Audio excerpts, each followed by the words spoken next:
കഴിഞ്ഞ ഒരു വർഷത്തിൻ്റെ നിങ്ങളുടെ കഷ്ടപ്പാടിൻ്റെ വിജയമാണ് ഇന്നൊരു ദിവസം നിങ്ങളിവിടെ എത്തിയതിൻ്റെ ഏറ്റവും മെയിൻ കാര്യം എന്ന് പറഞ്ഞാൽ.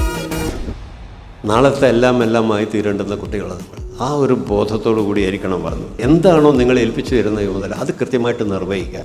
ഇങ്ങനെ 10-13,000 പേർ ഞങ്ങളെ കണ്ട് ഞങ്ങളിലൂടെ നടന്ന് ഞങ്ങൾക്കൊപ്പം ഇരുന്ന് വലിയ നേട്ടങ്ങൾ കൊയ്ത് വന്നിരിക്കുന്നു എന്നതിനേക്കാൾ വലിയ പ്രാധാന്യമൊന്നും മറ്റൊന്നിനും ഇവരുടെ ജീവിതത്തിൽ ഉണ്ടാക്കാൻ ഇടയില്ല എന്ന തോന്നൽ എനിക്കുണ്ട്.